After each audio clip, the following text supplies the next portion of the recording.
ఎక్కడో 200 కోట్ల సంవత్సరాల చరిత్రని మరిచిపోయిన కారణంగా, విదేశీయులు మనల్ని పరిపాలించిన కారణంగా, మన ధర్మాన్ని, మన హిందూ సంస్కృతిని ఇన్ని కోట్ల సంవత్సరాల చరిత్రని కాలగర్భంలో కలిపేసిన కారణంగా ఆనాడు దయానంద సరస్వతి మహర్షి ప్రారంభం చేశాడు ఈ భూమిపైన ఆర్య సమాజాన్ని. హిందువులని ఊచకోత కోయనీయకుండా, మన యొక్క ధర్మ దేశంలో ఉన్నటువంటి దేవాలయాల్ని నేలమట్టం చేయనీయకుండా, గోమాతల్ని నడి బజారులో తెగ నరకకుండా, తల్లులపైన అత్యాచారం చేయనీయకుండా, మన ధర్మ గ్రంథాలను తగలబట్టనీయకుండా ఆనాడు అడ్డుకోవడానికి దయానంద సరస్వతి మహారాజు ఈ యొక్క ఆర్య సమాజాన్ని ప్రారంభించడం జరిగింది. కాబట్టి ఇవాళ నూతన పడ్డటువంటి ఆర్య సమాజ యొక్క కార్యాలయాన్ని, యొక్క పుణ్యక్షేత్రాన్ని, యొక్క క్షేత్రాన్ని మళ్ళీ పునర్వైభవాన్ని తీసుకురావడం కోసమే ఇక్కడ ఉన్నటువంటి బృందమంతా పెద్దలందరూ కూడా ప్రయత్నం చేస్తున్నారు. ఆ ప్రయత్నాన్ని భగవంతుడు, పరమేశ్వరుడు, త్రిమూర్తులు వాళ్ళందరూ కూడా మనని ఆశీర్వదించి నిరాఘాటంగా ఈ యొక్క కార్యక్రమాల్ని ఈ విధంగా తల్లుల కారణంగా, పెద్దల కారణంగా ఈ యొక్క హిందూ సమాజాన్ని సంఘటితపరచడం కోసమే ఈ యొక్క సంస్థ పనిచేస్తుంది. కాబట్టి ఆ విధంగా రాబోయే కాలంలో కూడా, రాబోయే పీడి మన యొక్క తరతరాలకి, ఇందాక చెప్పారు మన రఘునాథ్జీ, మనం ఇవాళ ఆస్తిపాస్తులు, బంగారాలు, ప్లాటినము, బంగారము, లేకపోతే ప్లాట్లు, లేకపోతే ఆస్తులు ఆ విధంగా అందజేయడం కాదు, వాటిని కాపాడటం కోసము మనం అందజేయాల్సింది రాబోయే తరానికి సంస్కృతి, సభ్యతల్ని, రీతి నీతిని, వ్యవహార దక్షతని, పెద్దల్ని ఏ విధంగా పూజించాలి, ఏ విధంగా గౌరవించాలి, ఏ విధంగా మర్యాదగా ఆ విధంగా మనం మసులుకోవాలి అనేటువంటి వ్యవహారాన్ని, జీవన వ్యవహారాన్ని తెలిపితే ఆ ఆస్తుల మీద ఇచ్చినట్టు ఆస్తుల్ని కాపాడుకుంటారు, లేకపోతే నీళ్ళలాగా కరిగిపోతాయి అని మన యొక్క సాంప్రదాయమైనట్టుగా ఋషి మునులు మనకి చెప్పారు. ఈనాడు ఈ రోజున బలిదానం జరిగింది.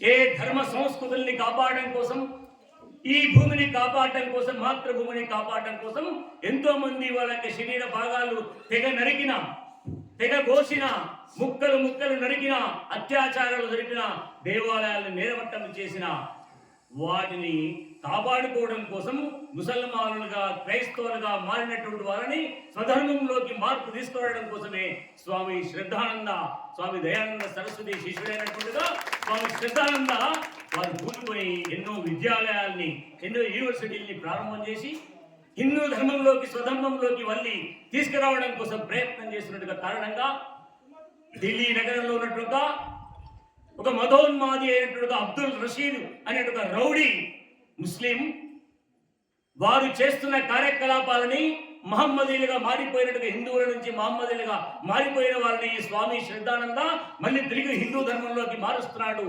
కాబట్టి ఆయనని అంతమొందించినట్లయితే కనుక మన ఇస్లాం సామ్రాజ్యం మళ్ళీ ఇక్కడ విస్తరించవచ్చు. కాబట్టి ఆ స్వామీజీని హత్య చేయాలనే లక్ష్యంతో వాడు ఆ రోజున ఢిల్లీ నగరానికి వచ్చి స్వామీజీ ఉన్నటువంటి ఆశ్రమం లోపల స్వామి శ్రద్ధానందని ఆ విధంగా వాడు హత్య చేయడం జరిగింది.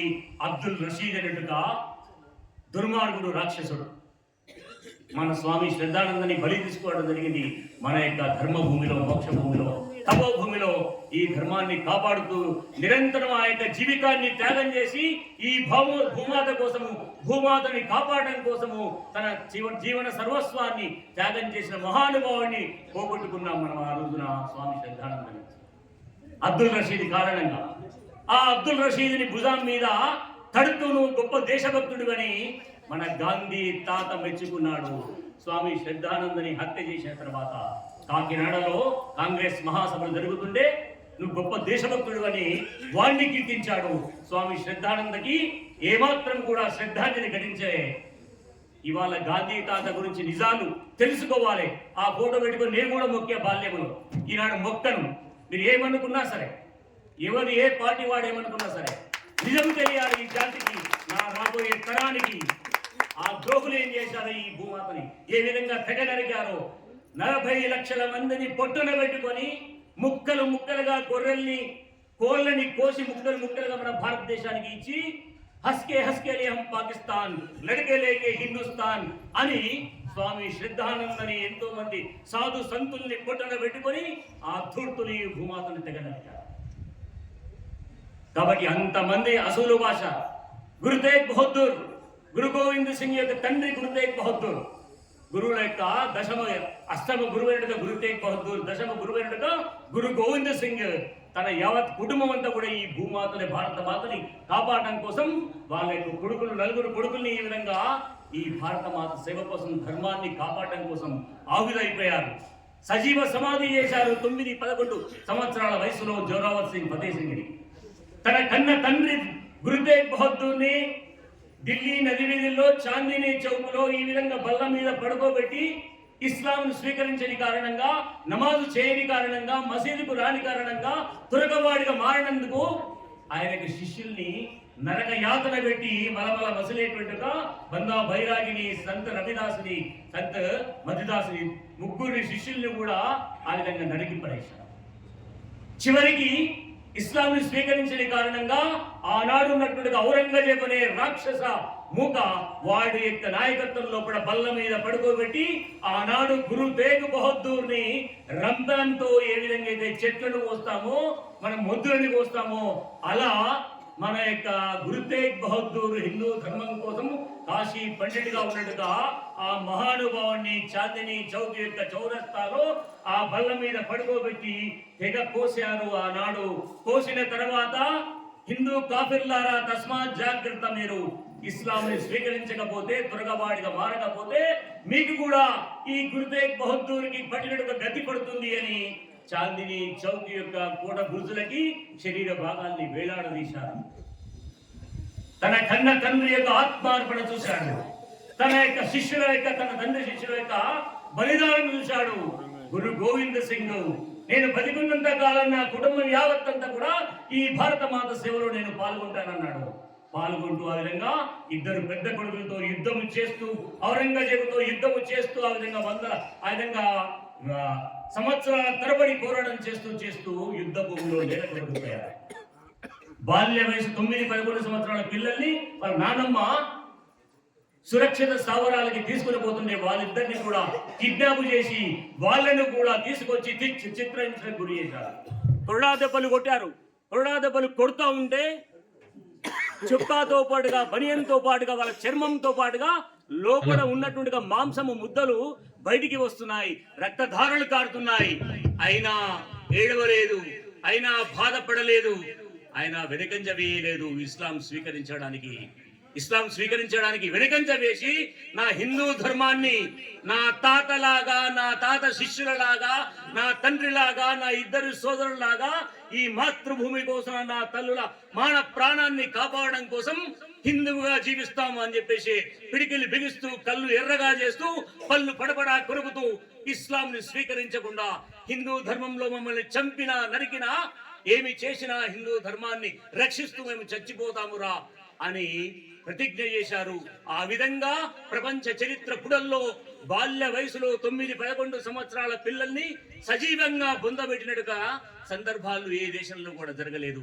మన మాతృభూమి భారతదేశంలో మన సనాతన ధర్మాన్ని పాటిస్తున్నక పుత్రులకి ఆ గతి పట్టింది. ఇద్దరిని సజీవంగా సమాధి చేశారు ఆనాడు మన భూమిలో. ఛత్రపతి శివాజీ మహారాజుని కన్నది తల్లి. మన తల్లులందరూ కూడా మన తల్లుల గర్భాన రామానుజాచార్యుల వారు, విక్రమాదిత్య మహారాజు, ఒక శాలివాహనుడు, ఒక రాణా ప్రతాప్ సింగ్, ఒక ఛత్రపతి శివాజీ మహారాజ్, భగత్ సింగ్, సుభాష్ చంద్రబోస్, లాలా లజపతి రాయ్ స్వామి, వివేకానందలు పుట్టారు నా తల్లుల గర్భాన. నీ తల్లుల గర్భాన ఎవడు పుట్టాడురా? యావత్ ప్రపంచాన్ని అశాంతికి గురి చేసిన ఒక ఔరంగజేబు గాని, ఒక షయిస్తఖాన్ గాని, ఒక అక్బరు గాని, ఒక షాజహాన్ గాని, అలాంటి రాక్షస పుత్రుల్ని నీ గర్భానని, తల్లుల గర్భాన జన్మించారురా. నా తల్లి గర్భానికి నీ తల్లి గర్భానికి తేడా ఇదేరా. సర్వే జనా సుఖినో భవంతు, సర్వస్సంతు నిరామయ, సర్వే భద్రాణి పశ్యంతు మా కచ్చిత్ దుఃఖ భావవేత్. దుఃఖ భాగ్భవేదంటున్నాం మనం సర్వే జనా సుఖినో భవంతు. ఢిల్లీలో గాని, గల్లీలో గాని, గోకుల్ చాట్లో గాని ఎక్కడ ఏ విధంగా నరమేధము జరిపినా వాడిని కూడా మనము సురక్షితంగా, క్షేమంగా, ఆరోగ్యాలతో ఉండమని ఈ శ్లోకంలో మనం చెబుతున్నాం. ఇందాక కూడా ఆ శ్లోకం చెప్తాం మనం. సర్వే జన 700 కోట్ల మంది, 200 దేశాల్లో ఉన్న 700 కోట్ల మందిని మనము సురక్షితంగా, సేఫ్టీ అండ్ సెక్యూరిటీతో, ఆరోగ్యాలతో, ఎవరు కష్టాలకి, బాధలకి ఆ విధంగా లోను కాకుండా ఆరోగ్యాలతో జీవించండిరా అని మన తల్లుల దగ్గర నుంచి పెద్దల దాకా ఆ విధంగా మనము కీర్తిస్తున్నాం, ఆ విధంగా పూజిస్తున్నాం మనమందరం కూడా ఈ శ్లోకములో. అలాంటి దేశము నాది. మాతృవత్ పరదారేషు లోస్తవత్ పరద్రవ్యాని ఆత్మవత్ సర్వభూతేషు ఏష ధర్మ సనాతన. మన ధర్మం ఏం చెప్పింది? ప్రతి ప్రాణిలో, ఈ చరాచర సృష్టిలో దేవుడున్నాడు. నువ్వు మంగళసూత్రం కట్టిన ధర్మపత్ని తప్పిస్తే ఇతర మాతృమూర్తులందరూ కూడా నీకు కట్టుకున్న నీ కన్న కూతురు